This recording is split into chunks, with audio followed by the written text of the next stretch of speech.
चाह नहीं होती है। जिससे प्रेम करो उससे चाउमीन खाने की चाह नहीं होती है। जिससे प्रेम करो उससे पानी पूरी खाने की चाह नहीं होती है। जिससे प्रेम करो उससे बस एक चाह रहती है कि थोड़ा तो समय दिया करो मुझको, आपके लिए हूं और मैं आपके लिए, थोड़ा तो समय।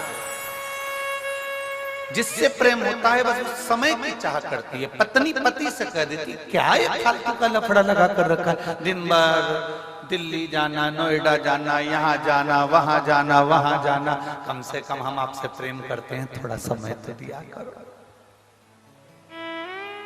बोलो जी क्यों, सही बात है कि गलत? जम के बोलो जरा, सही है ना? एक पत्नी पति से कहती है मुझे समय दो, पति पत्नी से कहता है समय दो, पति अपने धंधे से कहता है, धंधा कहता है, बिजनेस कहता है तुम मुझे समय दो। बोलो बिजनेस कहता है कि नहीं कहता? समय दोगे तो मैं कमाई कराऊंगा, समय नहीं दोगे तो मैं कमाई। अर्थात तुम्हें बिजनेस से प्रेम करना पड़ेगा, प्रेम करोगे तो समय दोगे। सुबह 9 बजे से जाके दुकान पे बैठोगे, रात को 10 बजे तक आओगे, मतलब तुमने काम से प्रेम किया। अब तुमने काम से प्रेम किया तो काम ने तुमको धन दिया। पत्नी से तुमने प्रेम करा तो पत्नी ने भी तुमको इसमें बस प्रेम की 2 बोल दिए, नहीं तो जगदम्बा रोज धड़धड़ाती थी। प्रेम जो तुमने दिया, प्रेम तुमने अगर प्रदान किया, प्रेम में सबसे कीमती है, प्रेम की सबसे बड़ी कीमत है, प्रेम की सबसे बड़ी कीमती दौलत है उसका समय। और जिससे प्रेम होता है ना उसके पास तुम 4 घंटे भी बैठ जाओ ना, समय कम ही पड़ जाता। प्रेम की कीमत ही सबसे बड़ा समय।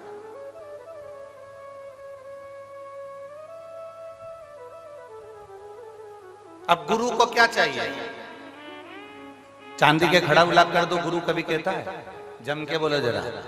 गुरु कभी कहेगा कि मुझे गाड़ी ला कर दो, गुरु कभी कहेगा कि मुझे बंगला बना कर दो, गुरु कभी कहेगा कि तुम मुझे ये ला कर दो। गुरु केवल एक बात कहता है कि मैं हूं, तब तक थोड़ा समय दे दिया कर। समय देगा तो एक दिन वो समय तुझे भी कुछ ना कुछ जरूर देकर जाएगा ही। गुरु को क्या चाहिए? समय। पत्नी को क्या चाहिए? समय। पति को क्या चाहिए? समय। व्यापारी को क्या चाहिए? समय। क्योंकि जिससे हम प्रेम करें उससे हमें समय की अनुकूलता, समय प्रबलता में चाहिए। अब यहां तक तो बात समझ में आ गई कि आपको समय की कीमत समझ में आना चाहिए, पर आगे तुम्हारे स्मरण में आना चाहिए कि वही समय जो तुम, एक पत्नी पति से समय मांगती है, पति पत्नी से समय मांगता है, डॉक्टर भी मरीज के लिए, मरीज के घर वालों से समय मांगता है। थोड़ा मुझे देना पड़ेगा 4-6 दिन, तो मैं प्रयास पूरा करूंगा इसको ठीक करने। समय दोगे तो ना। अब आखिरी में डॉक्टर जब पूरा काम कर लेता है तब डॉक्टर भी कहता है अब मेरे पास की घड़ी ठीक नहीं चल रही है, अब उससे समय मांगो, अब वो समय देगा। वो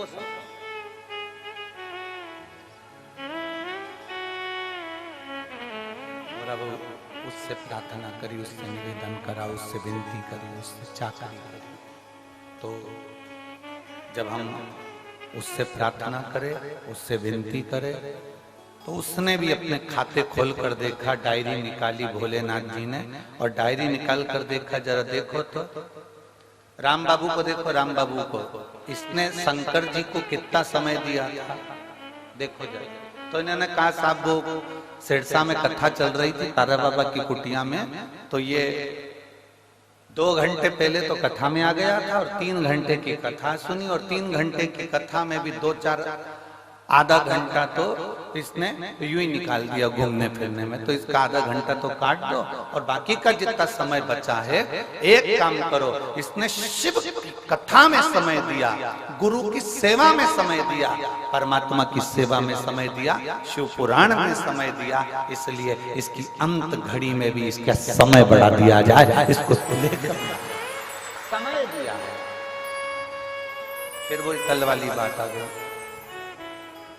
अंत समय प्रभु आना पड़ेगा, वचन दिया तो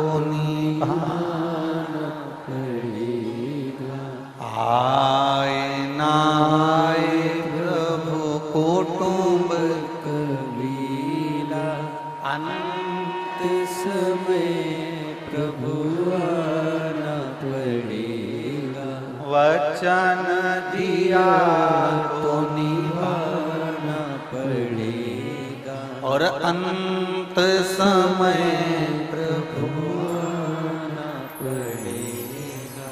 तुमने समय दिया तो सामने वाले ने समय।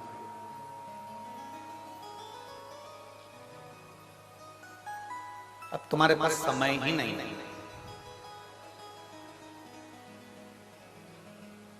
कल हमें गोविंद जी सुना रहे थे,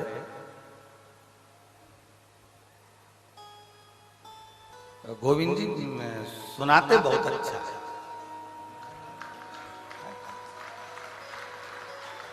देखना गोविंद जी, हम कथाकारों पर भी कृपा करना। सुनाते बड़ा अच्छा। तो कह रहे थे गुरु जी से एक बात सुनाऊं मैं आपको। मैंने कहा सुना। बहुत अब जो सुनाता है उसको सुनाने वाले मिल जाए तो और अच्छा ना है।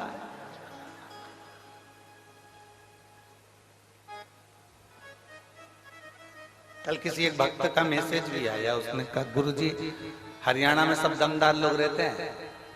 हमने कहा तुम्हें कोई मिला क्या? हमने कहा एक ही भारी। किससे मिले जाते हैं? मिले भी तो मिले कैसे? अब कहने गुरु जी, एक बार बाबा जी के पास हम बैठे हुए थे और वो बोले गोपाल जी को कि गोपाल नहीं आया।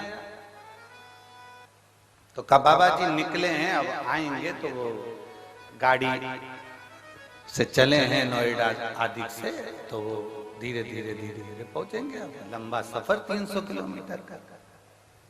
तो गोविंद जी कह रहे थे बाबा जी बोले उसको बोलो ना कि हेलीकॉप्टर उतार लाया।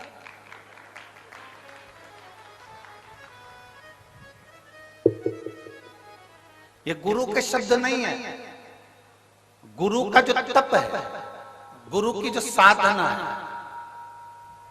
गुरु ने जिसको भजा है, वो महादेव के शब्द गुरु की वाणी से निकलता है। वो महादेव का शब्द गुरु की वाणी से निकलता है।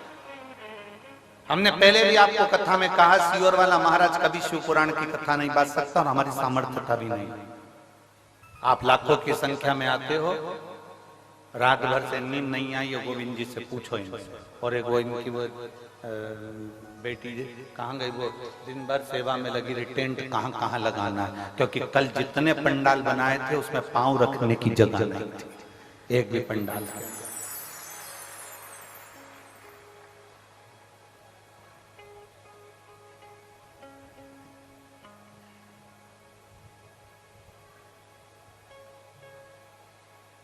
अब 2024 की कथा है, 24 कैरेट सोने की कथा है, सहज नहीं है।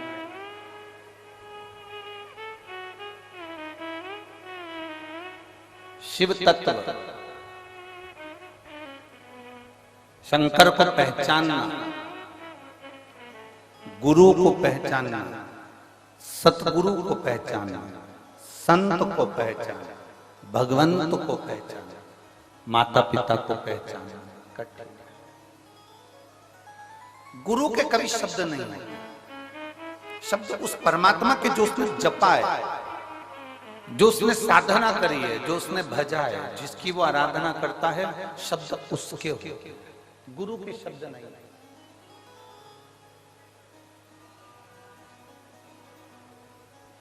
गुरु कोई वाणी नहीं बोलता, गुरु के शब्दों में परमात्मा के शब्द जुड़े होते हैं।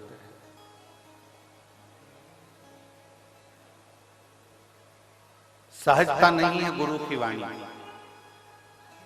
आप तारा बाबा जी की कुटिया में बैठकर अगर कथा को सुन रहे हैं, शिव महापुराण की कथा को धारण कर रहे हैं, हमने एक बार पहले कथा में कहा था,